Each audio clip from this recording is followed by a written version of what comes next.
Imaginez que votre esprit soit une bibliothèque. Une pièce immense où chaque livre représente un visage, un parfum, un rire ou le reflet d'un après-midi d'été. Imaginez maintenant qu'une tempête invisible s'engouffre dans cette pièce. Lentement, les pages commencent à se déchirer. Les mots s'effacent, les visages s'estompent et vous assistez, impuissant, à la disparition progressive de tout ce qui fait de vous ce que vous êtes. Ma grand-mère était atteinte d'Alzheimer et pendant toute mon enfance, je me suis toujours demandé ce que ça faisait de vivre avec cette maladie. C'est alors qu'en 2016, l'artiste britannique James Leyland Kirby, sous le pseudonyme de The Caretaker, a entrepris un projet musical colossal et terrifiant. Matérialiser en musique les 6 stades de la maladie d'Alzheimer à travers une œuvre de plus de 6h30, intitulée Everywhere at the End of Time.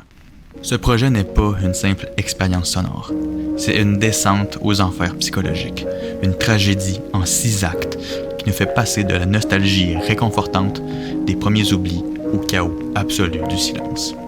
Comment la musique peut-elle raconter la mort d'une conscience? Comment une simple mélodie des années 30 peut-elle devenir le symbole d'un esprit qui s'effondre? Installez-vous confortablement. Aujourd'hui, nous plongeons dans l'analyse de ce monument qu'est Everywhere at the End of Time de The Caretaker.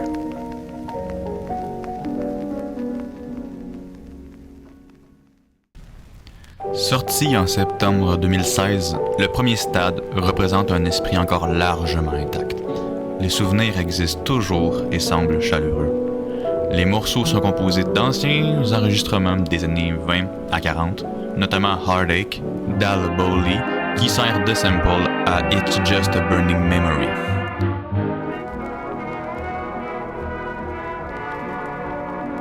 Ce morceau est probablement le plus emblématique de tout le projet, pour une raison très simple.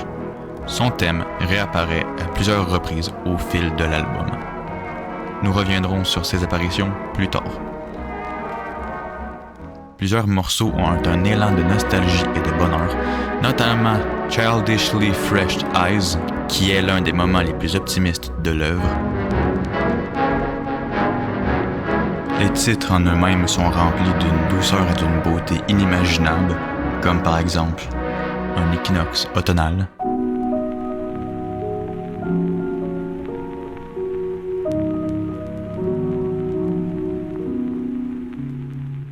les amours de toute une vie,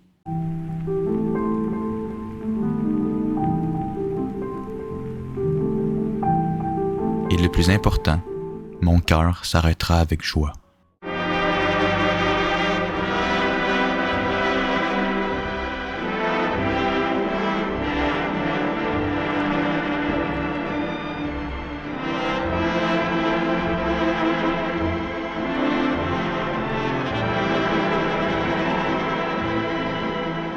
L'on peut cependant déjà percevoir quelques bris dans la mémoire, notamment avec Slightly Bewildered,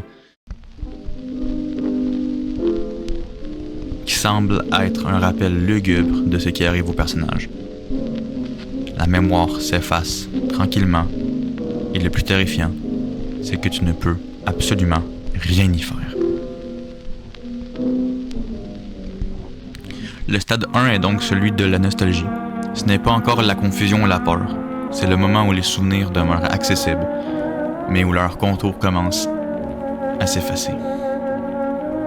Profitez de ces quelques moments de bonheur, car dès le prochain stade, tout devient beaucoup plus lugubre.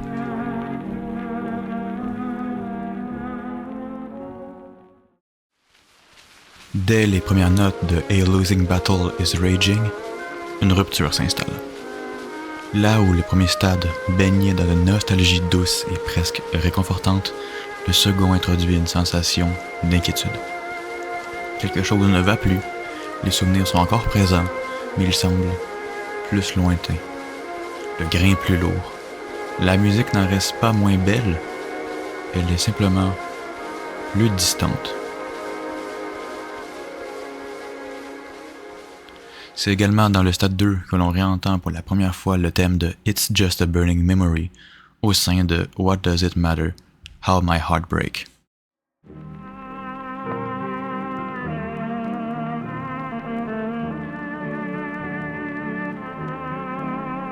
Réentendre cette mélodie est bouleversant. Pendant quelques instants, elle nous ramène au premier stade, à cette nostalgie encore intacte. Mais cette fois, quelque chose a changé. Le thème est plus tordu, plus lointain. Les craquements du vinyle sont de plus en plus fréquents, comme si quelqu'un tentait de se raccrocher à un souvenir qui lui échappe peu à peu. Il s'agit de l'un des moments les plus importants de toute l'œuvre, car il met en lumière la vitesse à laquelle la maladie progresse. Ce retour ne sert pas seulement à rappeler le passé, il montre que même les souvenirs les plus marquants commencent déjà à se détériorer. Ce qui paraissait autrefois clair et réconfortant devient progressivement flou, annonçant la lente disparition des repères qui définissaient encore la personne.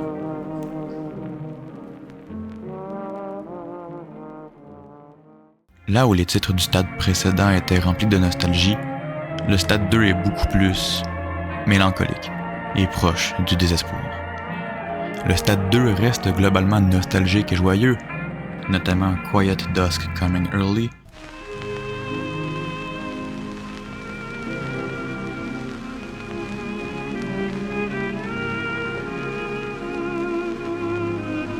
mais les titres gardent une lourdeur qui n'était pas présente auparavant.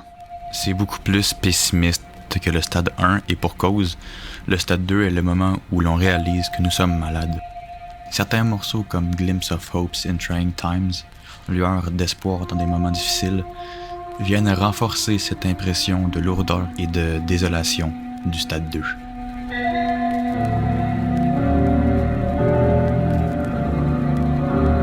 Notre protagoniste retrouve espoir, l'espace d'un instant, mais l'album est clair sur ce sujet.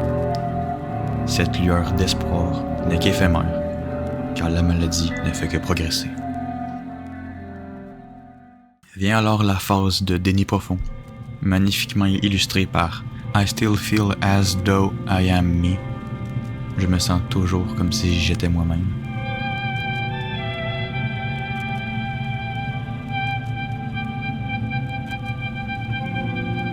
C'est une affirmation désespérée pour se convaincre que tout va s'arranger, que la maladie ne nous affecte pas, que demain ne sera qu'un mauvais souvenir.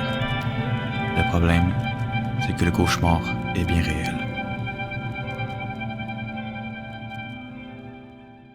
Et ce n'est qu'après avoir cédé au désespoir et vécu les derniers moments de pur souvenir que l'on se rend compte que la route à venir semble remplie de solitude.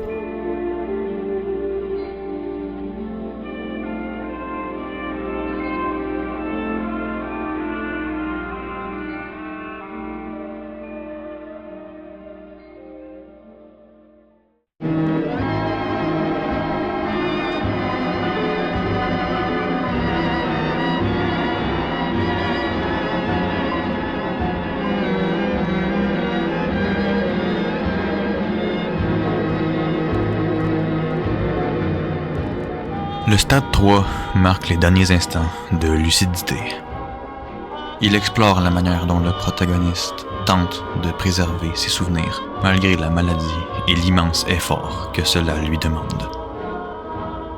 Back There, Benjamin, le morceau que vous entendez depuis maintenant 1 minute, est probablement le meilleur exemple.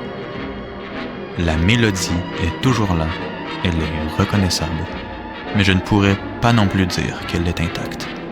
On sent que le souvenir échappe progressivement au protagoniste, comme s'il faisait tout son possible pour le retenir. Là où le stade 2 nous faisait prendre conscience de la maladie, le stade 3 nous montre ce qu'il en coûte désormais de se souvenir.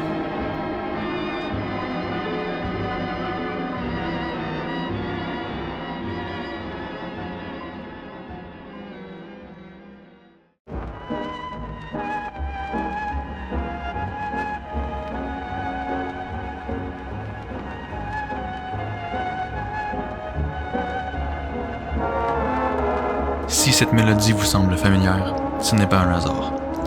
Il s'agit une nouvelle fois de It's Just a Burning Memory. Mais cette fois, elle est devenue presque méconnaissable. Plus déformée que jamais, elle semble lutter pour continuer d'exister. Ce n'est pas seulement une mélodie qui revient, c'est le dernier souvenir que l'esprit essaie désespérément de reconstruire. C'est probablement l'un des moments les plus déprimants de toute l'œuvre. Malheureusement, cette dégradation n'en est qu'à ses débuts. Les déformations ne feront que s'accentuer avec le temps.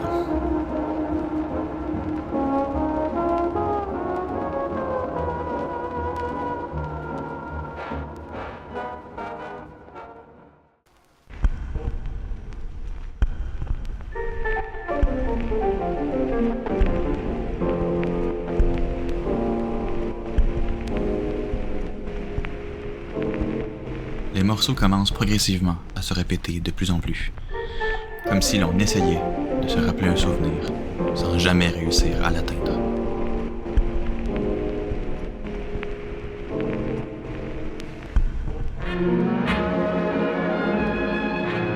Certains morceaux contiennent littéralement d'autres thèmes, comme si, à tant vouloir se remémorer un souvenir, on finirait par se mêler les pinceaux.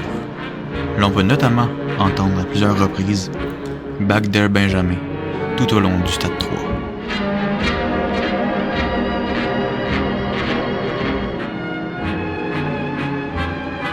Un autre exemple très connu est Long Term Dusk Glimpse, où sa mélodie recommence du début à la moitié du morceau.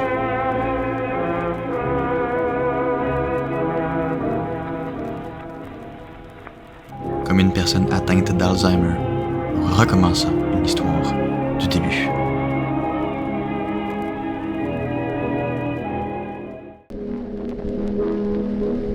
Les morceaux deviennent progressivement toujours plus déformés.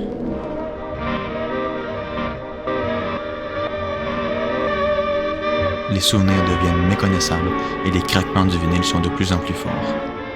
Puis arrive Bewildered in Others' Eyes.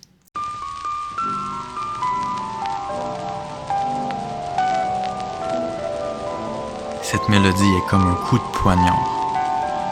Ressemblant à une berceuse, cette mélodie est un rappel brutal d'une période où les souvenirs appartenaient à une époque plus simple, plus innocente. Ce morceau est considéré par plusieurs gens comme le plus effrayant de l'œuvre, dû à sa nature complexe, mais également à cause de l'émotion qu'elle crée. Puis arrive probablement le morceau le plus intéressant à analyser, Drifting Time Misplaced.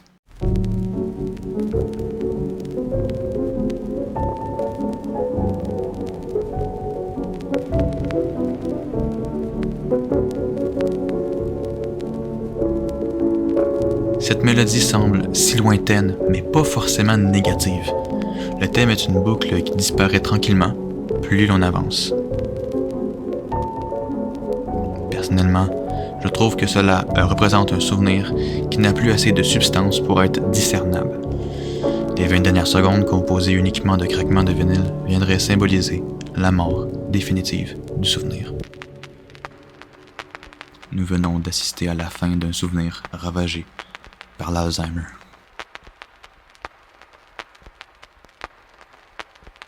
Plus nous avançons, plus nous sommes témoins de la destruction causée par la maladie.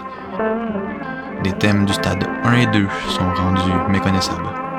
Le protagoniste vit la mort de sa conscience et après autant de tristesse, il ne reste plus que le vide.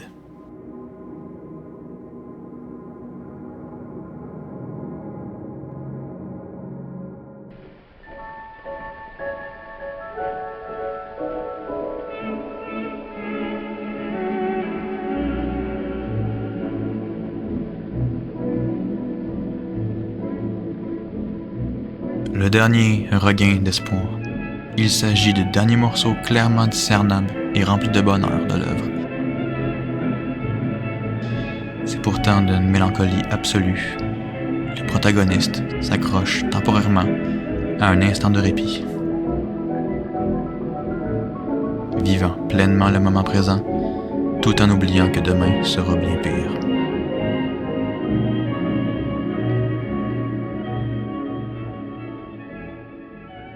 Et l'on arrive à Mournful Camaraderie.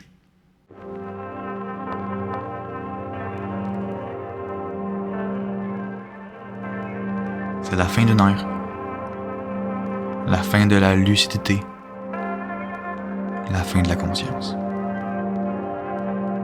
Ce dernier morceau nous signale clairement que le stade 4 ne sera qu'encore pire.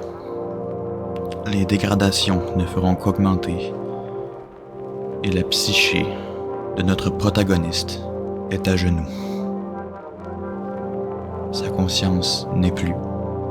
Les quelques souvenirs restants doivent se battre pour se faire une place à travers la confusion totale du cerveau. Le stade 3 est le moment le plus dévastateur du projet.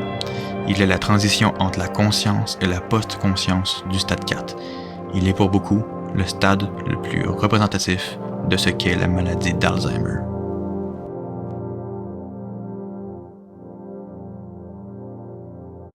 Le stade 4 marque le début de la post-conscience.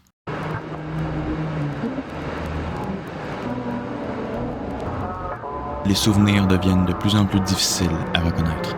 La musique perd progressivement toute structure familière. Et pourtant, sa pochette est probablement l'une des plus reconnaissables de toute l'œuvre.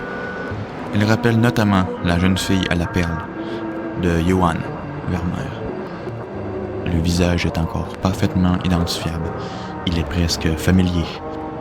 C'est étrangement contradictoire avec ce que représente ce stade. Alors que la musique commence à perdre toute forme de reconnaissance, l'image reste extrêmement claire.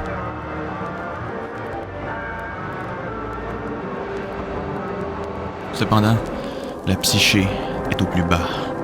Le stade 4 est rempli de statiques et de bruits blancs grattant l'oreille, et ce n'est malheureusement que le début. On sent que notre protagoniste essaye désespérément de se remémorer un souvenir. À maintes reprises, l'on pourra entendre une musique au loin, un souvenir. Les quelques morceaux qui restent tentent de se battre face à ce vide constant, mais en vain. Puis, arrive un moment étrange.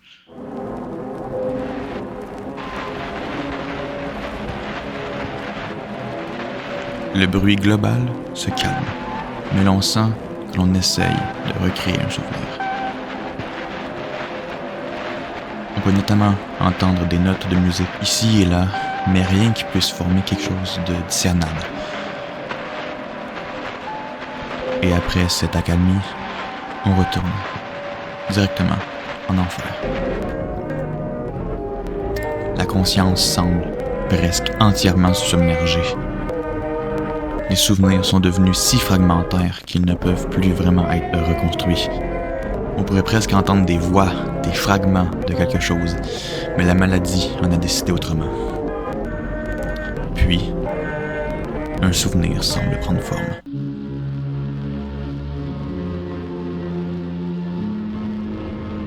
L'ambiance y est extrêmement lourde, mais elle est claire, discernable. Après plus de 20 minutes d'une mémoire déconstruite, entendre à nouveau quelque chose de reconnaissable procure presque un soulagement. Malheureusement, nous et les protagonistes sommes sur le point de vivre l'un des moments les plus cauchemardesques, mais également l'un des plus célèbres de Everywhere at the End of Time, les Hell Sirens.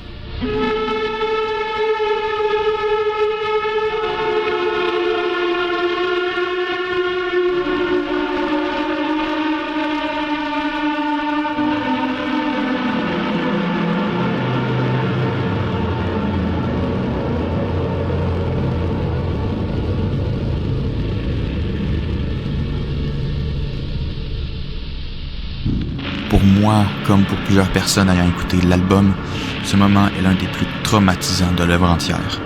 Les Hell Sirens semblent évoquer un souvenir traumatique lié à la guerre, quelque chose qui ressemble à un souvenir post-traumatique. Leur présence dans le stade 4 est d'une mélancolie extrême, Notre protagoniste tente désespérément de retrouver un souvenir chaleureux, quelque chose auquel se raccrocher, mais le seul souvenir qu'il parvient à faire ressurgir est précisément celui qu'il aurait aimé oublier. Puis arrive Temporary Bliss State.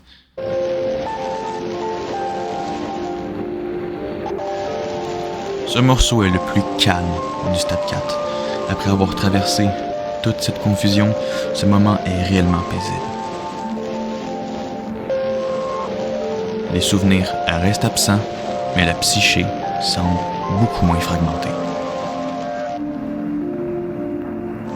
Notre protagoniste n'arrive pas à se souvenir, mais reste néanmoins en paix.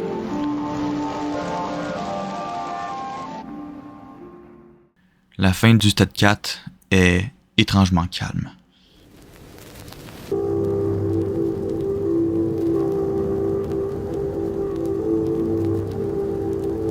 Elle montre clairement que la post-conscience n'est pas une pente descendante. Parfois, l'on arrive à se souvenir pendant quelques instants de notre vie passée. Pourtant, cette paix ne signifie pas que la maladie s'est arrêtée. Elle continue de progresser et nous mène inexorablement vers le stade 5.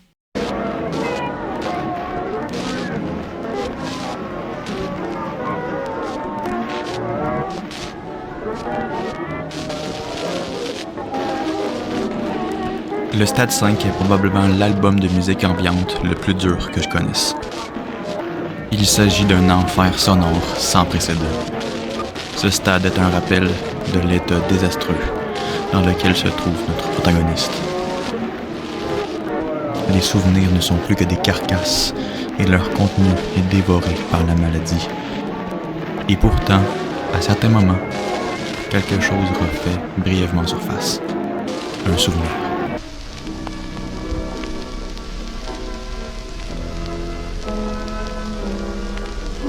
Après cette masse sonore presque interminable, ces quelques secondes de musique reconnaissable sont étrangement libératrices.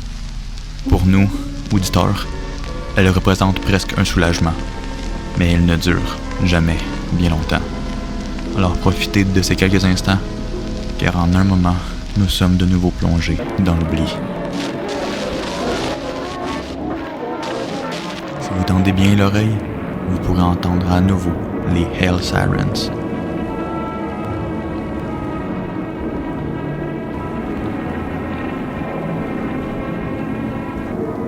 Cependant, elles sont devenues extrêmement déformées et méconnaissables.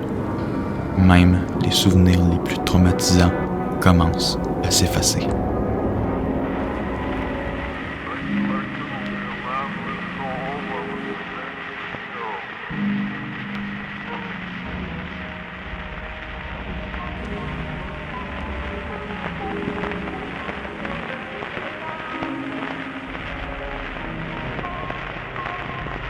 Vers la fin, nous sommes à nouveau témoins de la mort d'un souvenir.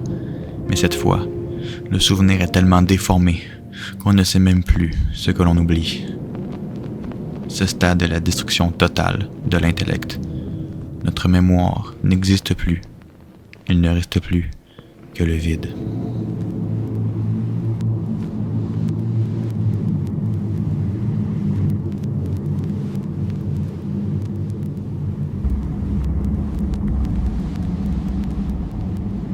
Avant de plonger dans les abysses, il faut absolument que je parle de la pochette de l'album. Un tableau de dos. L'imagerie est parfaite. Le souvenir est là, mais il est inatteignable. Tous nos souvenirs passés ne sont plus que des toiles vierges oubliées depuis longtemps. Les titres des morceaux sont le parfait exemple de cette isolation constante. Une confusion si épaisse que tu oublies. Une brutale béatitude au-delà de cette défaite vide. Le long déclin est terminé. Le silence est d'une lourdeur indescriptible. On assiste à la quasi-mort cérébrale de notre personnage. Les souvenirs, eux, sont inexistants. La personne que nous étions au stade 1 n'existe plus, et il nous a quittés il y a fort longtemps. Les craquements du vinyle, autrefois si discernables, sont désormais inexistants. L'on assiste parfois à quelques tentatives de se souvenir, mais toujours en vain. La quasi-totalité de ce stade est uniquement composée de ce vide qui rend fou. Le moindre son devient libérateur, mais le néant prend toute la place. Puis, un son se fait entendre à travers ce vide infini.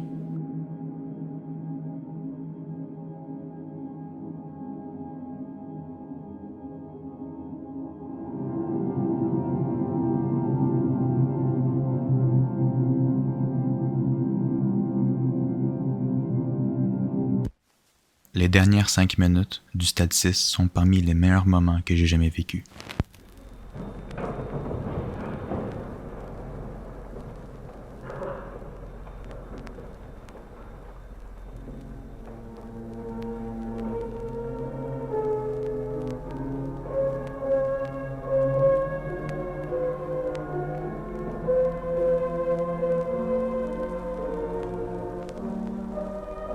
La mémoire nous revient. Toute notre vie nous revient. La personne que nous étions avant revient. Après avoir passé plusieurs heures à assister à la destruction progressive de cette mémoire, ce retour est presque irréel. Pendant les 5 premiers stades, chaque souvenir disparaissait peu à peu. Les mélodies devenaient méconnaissables, les voix se déformaient, jusqu'à ce qu'il reste pratiquement plus rien. Et maintenant, après tout ce silence, quelque chose semble enfin nous revenir. Mais ce qui rend ce moment si bouleversant, c'est qu'il ne semble pas durer. Ce n'est pas une guérison, c'est un dernier instant de clarté, une dernière apparition de la personne que nous étions, avant que tout ne disparaisse. Cet instant est souvent interprété comme une représentation de la lucidité terminale, un phénomène au cours duquel une personne atteinte d'une maladie neurodégénérative peut, dans certains cas, retrouver temporairement une forme de clarté avant sa mort. C'est à ce moment-là que j'ai eu envie de faire cette vidéo. Parce qu'après avoir passé autant de temps à regarder une mémoire disparaître,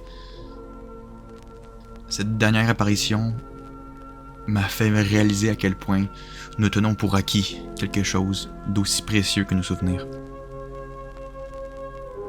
Nous passons de notre vie à en créer sans même y penser. Une conversation, un voyage, une soirée entre amis, un moment avec notre famille. Sur le moment, ce ne sont que des instants parmi tant d'autres, mais ce sont ces instants qui finissent par constituer la personne que nous sommes. Everywhere at the End of Time est une expérience qui ne peut vraiment se vivre que sur le moment. Prendre le temps d'écouter l'intégralité du projet, c'est se rendre compte de la fragilité de la vie. C'est réaliser que les souvenirs que nous créons aujourd'hui deviendront un jour les traces de la vie que nous avons vécue. Donc, fabriquez-vous des souvenirs. Vivez le plus de moments possible avec les personnes que vous aimez. Parce que cette fin est un rappel tragique de ce que nous risquons tous de perdre. Il s'agit de la consécration de toute l'œuvre. Il s'agit du dernier fragment de souvenir, revenant une toute dernière fois pour nous rappeler qui nous sommes avant de nous quitter. Voilà pourquoi Everywhere at the End of Time est l'une des œuvres les plus importantes de l'histoire de la musique.